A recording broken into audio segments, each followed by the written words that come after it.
Hello friends, good morning. मैं अमन राज, आपका अपना चैनल गीता मॉडर्न क्लासेस में एक बार फिर से स्वागत करता हूं। आज मैं आप लोगों के लिए class 7 subject science chapter number 7 जिसका नाम है फिजिकल एंड केमिकल चेंजेस का वीडियो लेकर आया हूं। इसके पहले हम लोग इस टॉपिक पे इस चैप्टर पे 4 क्लास कर चुके हैं। अगर आप लोग नहीं देखे हैं तो उसको आप लोग जाके देख सकते हैं। चैप्टर के नाम पे प्लेलिस्ट बना हुआ है, वहाँ पर से पूरा आप लोग वीडियो देख सकते हैं। अगर फिर भी मिलने में प्रॉब्लम हो रही है तो इस वीडियो के अंत में आप लोगों को लास्ट में उसका प्लेलिस्ट मिल जाएगा और आप लोग वहाँ से भी देख सकते हैं। चलिए तो वीडियो स्टार्ट करते हैं। और वीडियो स्टार्ट करने से पहले आपसे रिक्वेस्ट है, अगर आप हमारे चैनल में नए हैं तो चैनल को सब्सक्राइब कर ले और साथ में नोटिफिकेशन बेल ऑन कर ले। और हाँ, वीडियो अच्छा लगे तो एक लाइक ज़रूर करें, अपने दोस्तों में शेयर करें और कमेंट करके बताएं कि कैसा लगा वीडियो। अगर कोई डाउट है तो वो भी कमेंट करके आप लोग पूछ सकते हैं, या कोई भी आप लोग का फीडबैक या कुछ सजेशन देना है तो वो भी कमेंट में आप लोग दे सकते हैं ताकि हम उसको इम्प्रूव कर सकें। ठीक है दोस्तों, तो चलिए वीडियो स्टार्ट करते हैं। और हाँ, सबसे पहले आप लोग बुक निकालिए, जो कि यूनिवर्सल साइंस है आप लोगों का बुक का नाम, जो सीबीएसई पैटर्न में फॉलो होता है, सीबीएसई स्कूल में उस बुक को फॉलो कराया जाता है। तो बुक निकालिए और पेज नंबर 97 निकालिए और देखिए आपका जो टॉपिक है browning of fruits and vegetable निकालिए। और हम जो पढ़ा रहे हैं उसको लाइन बाय लाइन आप लोग देखिए और समझिए। ठीक है दोस्तों, तो चलिए स्टार्ट करते हैं। Browning of fruits and vegetable. तो you might have seen apples, pears, potatoes and mushroom turn brown in color when peeled or cut open। अब देखिए इसमें बोला जा रहा है कि आप लोग देखते होंगे जब एप्पल, पियर्स, पोटैटो और मशरूम को जब हम लोग कट करके ओपनली छोड़ देते हैं तो कुछ समय के बाद देखते होंगे वो ब्राउन कलर का हो जाता है। ठीक है, what is the reason behind this colour change. और इसमें बोला जा रहा है कि क्या रीजन है ये कलर चेंज होने के पीछे। ठीक है, it is because of the oxidation reaction taking place on the surface of the fruit or the vegetables। ये इसलिए होता है क्योंकि ऑक्सीडेशन रिएक्शन हो जाता है कहाँ पे, फ्रूट और वेजिटेबल के सरफेस पे। ठीक है, वो जो कटिंग सरफेस जो करके छोड़ देते हैं तो उसके सरफेस पे ऑक्सीडेशन रिएक्शन होता है। ठीक है, इस वजह से क्या होता है, उसका कलर चेंज हो जाता है। कौन सा कलर हो जाता है, ब्राउन कलर का हो जाता है। ठीक है, the skin of fruits and vegetables act as a barrier from surrounding air. जो स्किन है फ्रूट्स का, देखते होंगे जैसे कोई भी फ्रूट्स होता है उसके ऊपर में एक थोड़ा सा हार्ड एंड स्किन होता है, तो वो क्या करता है, एयर को उसके जो सराउंडिंग में होता है उससे कांटेक्ट, फ्रूट्स के पल्प का एरिया से कांटेक्ट आने से वो क्या बनाता है कि बैरियर बनाता है, मतलब एक तरह से प्रोटेक्शन लेयर करता है। तो उससे क्या होता है, एयर उसके कांटेक्ट में नहीं आ सके। But when the skin is either cut और ब्रोकन, बट लेकिन ऐसा जब स्किन जो है फ्रूट्स का या फिर वेजिटेबल का जब कट हो जाता है या फिर ब्रोकन हो जाता है तो फिर क्या होता है, कांटेक्ट में आ जाता है। Cell wall gets ruptured and enzymes present in them reacts with oxygen in the air. और जो सेल वॉल है वो क्या होता है, रप्चर्ड हो जाता है। एंड एन एंजाइम, जो कि फ्रूट्स में एंजाइम या फिर वेजिटेबल में एंजाइम है प्रेजेंट, वो क्या होता है, रिएक्ट कर जाता है ऑक्सीजन से जो कि एयर में प्रेजेंट है। ठीक है, और वो कौन सा कलर चेंज हो जाता है, वो ब्राउन कलर का चेंज हो जाता है। और इसी को हम लोग क्या बोलते हैं, ऑक्सीडेशन रिएक्शन। ठीक है, कहने का मतलब ये है कि जब भी फ्रूट्स या वेजिटेबल्स को हम लोग कट करके छोड़ देते हैं तो उसमें ऑक्सीडेशन रिएक्शन होता है। और जब नहीं कट करते हैं तो उसका जो लेयर है वो एक तरह का बैरियर का काम करता है, किससे, जो सराउंडिंग एयर प्रेजेंट होता है वो रिएक्शन नहीं होने देता। और रिएक्शन जब नहीं होता इसलिए वो फ्रेश आता है और कोई कलर चेंज नहीं होता, उसका वाइट कलर का रहता है। अगर लेकिन जब वो कट हो जाता है या फिर ब्रोकन हो जाता है स्किन, तो क्या होता है, उसका जो एंजाइम्स प्रेजेंट होता है पल्प में वो रिएक्ट कर जाता है ऑक्सीजन से जो कि एयर में प्रेजेंट होता है, इसलिए कलर क्या होता है, चेंज हो जाता है। ठीक है दोस्तों, समझ में आ गया होगा। चलिए अब आगे देखते हैं। आगे है एज ए रिजल्ट, इससे रिजल्ट क्या होता है, fruits and vegetable turn brown और dark leading to change in flavour and nutritional value. इससे क्या होता है, रिजल्ट में फ्रूट्स और वेजिटेबल का जो कलर है वो क्या होता है, या तो ब्राउन हो जाता है या फिर डार्क कलर में हो जाता है, और उसका फ्लेवर और न्यूट्रिशनल वैल्यू में भी कुछ चेंज आ जाता है। ठीक है दोस्तों, क्यों, क्योंकि ऑक्सीडेशन रिएक्शन हो जाता है इसमें। अब oxidation decreases the nutritional value of the fruits and vegetable. Oxidation क्या करता है, न्यूट्रिशनल वैल्यू जो फ्रूट्स और वेजिटेबल में पाया जाता है उसको वो डिक्रीज कर देता है। ठीक है, the longer they are expose to air lesser will be the vitamin. बोला जा रहा है जितना लंबे समय तक वो एयर में एक्सपोज रहेगा, खुला रहेगा, वो क्या होता है, उतना ज़्यादा विटामिन की उसमें उस फ्रूट्स या वेजिटेबल में कमी होगी। ठीक है ना, there are ways to prevent fruits and vegetables from getting oxidise. इसलिए क्या होता है, कुछ प्रिवेंट करने का वेज होता है, तरीका होता है जिससे फ्रूट्स और वेजिटेबल्स को हम लोग ऑक्सीडाइजेशन रिएक्शन होने से बचाया जा सके। ठीक है, some of them are given here, और कुछ इसमें से दिया हुआ है, नीचे दिया हुआ है देखिए। Fruits such as banana, apple, avocado, pears and vegetables like potatoes, sweet potato can be brushed directly with lemon juice to prevent oxidative broming। बोला जा रहा है कि फ्रूट्स जैसे कि banana, apple, avocado, pears, vegetables like potato, sweet potato, उसको जब cut कर देते हैं तो उसके ऊपर में क्या करते हैं हम लोग, एक लेमन जूस डाल देते हैं, ठीक है ना, ब्रश गन से डायरेक्टली। तो उससे क्या होता है, ऑक्सीडेशन रिएक्शन उसमें नहीं होता और कलर चेंज नहीं होता है। ठीक है दोस्तों, लेमन जूस डालने से क्या होता है, ऑक्सीडेशन रिएक्शन नहीं होता है। आगे देखिए, आगे है आपका सोकिंग द कट फ्रूट्स और veggies in plain water works well to slow down. अब देखिए क्या करना है, जो कट फ्रूट्स है या फिर वेजिटेबल है उसको हम लोग प्लेन वाटर में सोक कर देंगे, मतलब डाल देंगे, तो उससे क्या होता है, ऑक्सीडेशन रिएक्शन जो होता है वो स्लो हो जाएगा, तो वो जो वर्क्स कम करेगा। ठीक है, ऑक्सीडेशन प्रोसेस उसमें स्लोली हो जाएगा। The layer of water limits the entry of oxygen to cell surface. अब देखिए जो वाटर का लेयर है वो क्या करेगा, लिमिट्स कर देगा ऑक्सीजन को एंट्री करने में सेल सरफेस पे। ठीक है, इससे क्या होगा, वो ऑक्सीडेशन रिएक्शन नहीं होगा, तो इसलिए कलर चेंज नहीं होगा। It can also be done by cooking, और ये इसको जो है कुकिंग करके भी हम लोग इसको प्रिवेंट कर सकते हैं, और एडिंग सर्टन प्रिजर्वेटिव्स, और कुछ प्रिजर्वेटिव भी ऐड करेंगे तो उससे भी ऑक्सीडेशन रिएक्शन को बचाया जा सकता है। ठीक है दोस्तों, तो समझ में आ गया होगा आप लोग कि ऑक्सीडेशन रिएक्शन से बचाने क्या करना होगा। तो पहले तो आप लोग को लेमन का जूस डाल देना है, उससे भी बचा सकते हैं। दूसरा, हम लोग पानी में भी सोक कर सकते हैं, उससे भी बच सकता है, यानी तो फिर कुक कर सकते हैं, उससे भी बच सकता है। ठीक है, तो चलिए अब आगे देखते हैं। आगे है आपका reaction between vinegar and baking soda. अब रिएक्शन जो है विनेगर और बेकिंग सोडा के बीच में क्या होता है, देखिए vinegar and baking soda are two very common chemical used in at homes. अब देखिए विनेगर और जो बेकिंग सोडा, ये जो दो है बहुत ही कॉमन केमिकल्स है जो कि हम लोग के किचन या होम में यूज में आता है।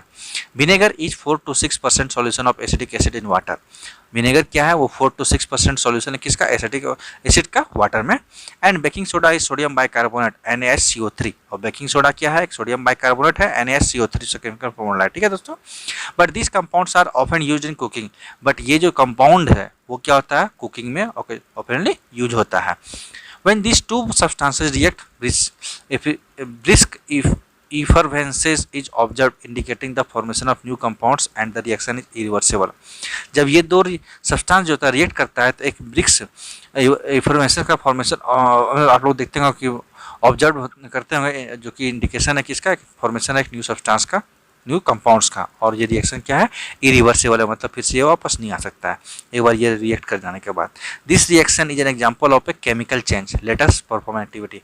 और ये रिएक्शन क्या है, एग्जांपल है केमिकल चेंज का। और एक एक्टिविटी हम लोग देखते हैं, आइए परफॉर्म करते हैं एक्टिविटी। तो एक्टिविटी नंबर 3 में क्या है, इसमें to be demonstrated by the teacher, और ये एक्टिविटी आपको टीचर के गाइडेंस में करना है। You will need vinegar, baking soda, lime water, test tube, stoppers and a delivery tube. इसके लिए आपको क्या जरूरत है, विनेगर का जरूरत है, बेकिंग सोडा का जरूरत है, lime water, test tube, stopper और डिलीवरी ट्यूब का इसमें जरूरत है इस एक्टिविटी को करने के लिए। ठीक है, उसके बाद क्या करना है, use a graduated cylinder to measure 10 ml of vinegar and for it in a conical flask. आपको ग्रेजुएटेड सिलेंडर का लेना है जिसमें मेजर करना है 10 ml विनेगर को, और उसको फिर कॉनिकल फ्लैक्स में डाल देना है, किसको, विनेगर को, 10 ml विनेगर को। Place a thermometer in the vinegar, उसके क्या करना है, थर्मामीटर को विनेगर में डाल देना। Read the thermometer and record the temperature of the activity sheet, उसके क्या करना है, थर्मामीटर का रीड करना है और टेम्परेचर का जो रिकॉर्ड है उसको एक्टिविटी शीट में लिखना है, record. While the thermometer is in the cup, add half tea spoon of baking soda. उसके जब थर्मामीटर जो है कप में रखेंगे तो उसमें क्या करेंगे, half teaspoon baking soda को डाल देंगे। Pass the gas evolve through the lime water by the delivery tube, उसके क्या करना है, आपको गैस को इवॉल्व जो होगा उसमें लाइम वाटर के थ्रू डिलीवरी ट्यूब के थ्रू उसमें पास कर देना है। ठीक है, मतलब लाइम वाटर जो होता है, pass the evolve gas through lime water, जो इवॉल्व गैस निकला उसको लाइम वाटर के थ्रू डिलीवरी ट्यूब की हेल्प से उसमें पास कराना है। Watch the thermometer to observe any change in temperature, उसके थर्मोमीटर को वॉच करना है और कोई भी टेम्परेचर चेंज होता है तो वो भी ऑब्जर्व करके रखना है। ठीक है, is there a temperature change when the reaction takes place, क्या कोई टेम्परेचर चेंज हुआ जब रिएक्शन टेक्स प्लेस हुआ। Carbon dioxide gas is often is given off in the reaction between vinegar and baking soda. अब देखिए carbon dioxide gas का जो होता है उसमें क्या निकलता है, कब, जब विनेगर और बेकिंग सोडा का रिएक्शन होता है। The rising bubbles confirm the release of the carbon dioxide gas, और जो बबल्स का राइजिंग होता है वो कंफर्म क्या करता है कि इसमें कार्बन डाइऑक्साइड गैस प्रेजेंट है। This gas when pass through lime water it turns milky, और जब ये गैस है लाइम वाटर के थ्रू पास कराएंगे तो ये क्या हो जाएगा, लाइम वाटर कलर कौन सा हो जाएगा, कलरलेस से मिल्की में चेंज हो जाएगा। क्यों? क्योंकि कार्बन डाइऑक्साइड ये चेंज कर देता है। This is due to the formation of calcium carbonate, और ये ऐसा होता है इसलिए होता है क्योंकि कैल्शियम कार्बोनेट का फॉर्मेशन हो जाता है किसमें, लाइम वाटर और कार्बन डाइऑक्साइड रिएक्ट करने के बाद कैल्शियम कार्बोनेट का फॉर्मेशन होता है जो कि मिल्की में कलर का होता है वो। Since the reaction between vinegar and baking soda results in the formation of new substance, it is a chemical change. इसलिए क्या होता है, जब रिएक्शन होता है विनेगर और बेकिंग सोडा के बीच में, तो ये क्या बनाता है, न्यू सब्सटेंस का फॉर्मेशन करता है, और इसको क्या बोलते हैं हम लोग, केमिकल चेंज बोलते हैं। This chemical change can be represented by the following equation, और ये केमिकल चेंज को कैसे रिप्रेजेंट करते हैं, फॉलोइंग इक्वेशन से। क्या है equation, vinegar plus baking soda equal to क्या बनाएगा, carbon dioxide plus water plus other substances. मतलब जब विनेगर और बेकिंग सोडा रिएक्ट करेगा तो क्या बनाएगा, कार्बन डाइऑक्साइड जो कि एक बबल्स के फॉर्मेशन में गैस होता है, और फिर वाटर और अदर सब्सटेंस बनाएगा। ठीक है, कहने का मतलब ये है कि जब विनेगर और बेकिंग सोडा का रिएक्शन होगा तो आप लोग देखते होंगे एक बबल्स फटने टाइप का आवाज़ आता होगा, ठीक है, तो वो जिसको बोलते हैं ब्रिस्क इफरवेंसेस, और ये न्यू सब्सटेंस का फॉर्मेशन करता है। ठीक है, और यही इसमें रिएक्शन होने से आप लोग को इसलिए इसको क्या करते हैं, आप लोग देखते होंगे कि जैसे कि कभी फटने लगता है, जैसे कि होता है ना कुकिंग करने के टाइम में मिल जाता है रिएक्शन होता है, उसमें फटने टाइप का आवाज़ आने लगता है, यही एक रिएक्शन है। ठीक है, इसलिए बोला जाता है टीचर के गाइडेंस में जो कहा जाता है। ठीक है दोस्तों, तो चलिए आगे देखते हैं रन थ्रो।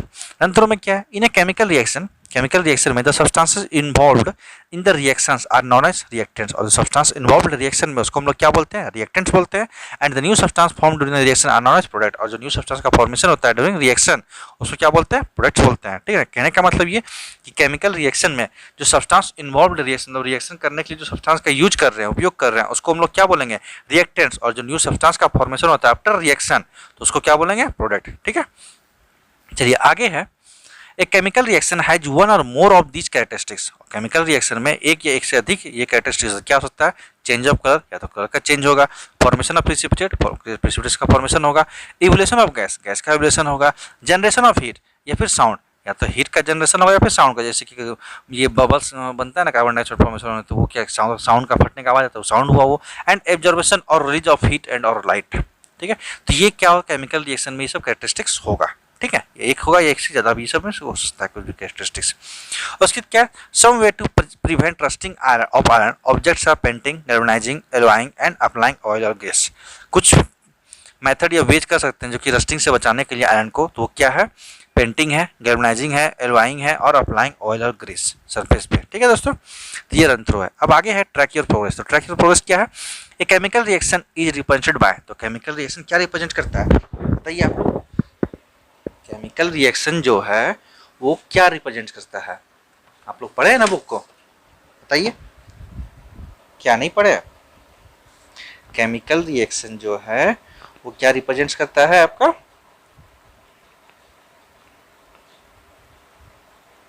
बोलिए।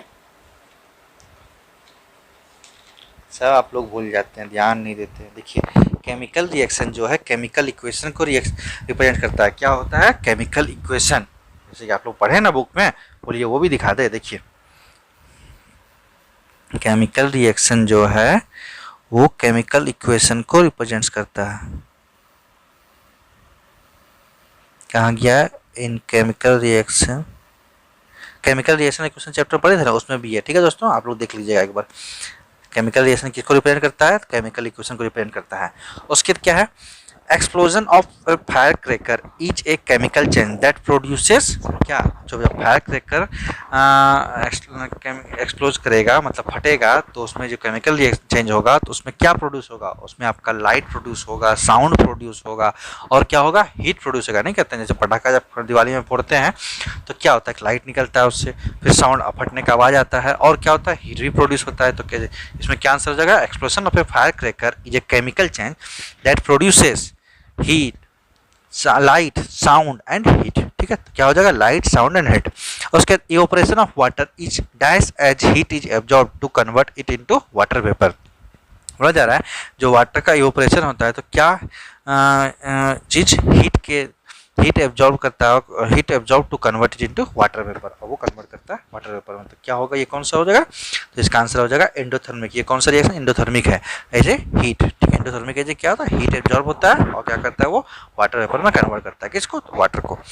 तो इसका आंसर हो जाएगा evaporation of water is endothermic as heat is absorb to convert it into water vapour. ठीक है, द फ्लैश अब नेक्स्ट देखिए, the flaky reddish brown substance formed on the surface of an iron object is called.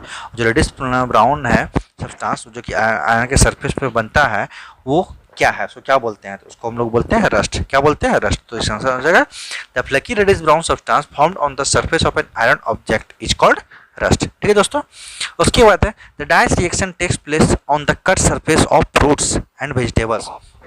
अब कौन सा reaction takes place होता है cut surface में, किसका, फ्रूट्स और वेजिटेबल पे, तो उसको बोलते हैं ऑक्सीडेशन रिएक्शन। कौन सा रिएक्शन, ऑक्सीडेशन रिएक्शन। तो इसका आंसर हो जाएगा the oxidation reaction takes place on the cut surface of fruits and vegetables. ठीक है दोस्तों, एक बार फिर से देख लेते हैं ट्रैक्चर जो फिल इन द ब्लैंक्स है। तो इसमें क्या है, पहला क्वेश्चन है a chemical reaction is represents by क्या, केमिकल इक्वेशन हो जाएगा। तो chemical reaction is represented by chemical equation. उसके बाद explosion of a fire cracker is a chemical change that produces light, sound and heat. ठीक है, evaporation of water is endothermic as heat is absorbed to convert it into water vapor। ठीक है दोस्तों, उसके बाद the flaky reddish brown substance formed on the surface of an iron object is called rust. क्या हो जाएगा, rust. उसके बाद ई में क्या हो जाएगा, the dice reaction takes place on the cut surface of fruits and vegetable. तो इसका आंसर हो जाएगा oxidation reaction. The oxidation reaction takes place on the cut surface of fruits and vegetable. ठीक है दोस्तों, आगे है different types of chemical reaction.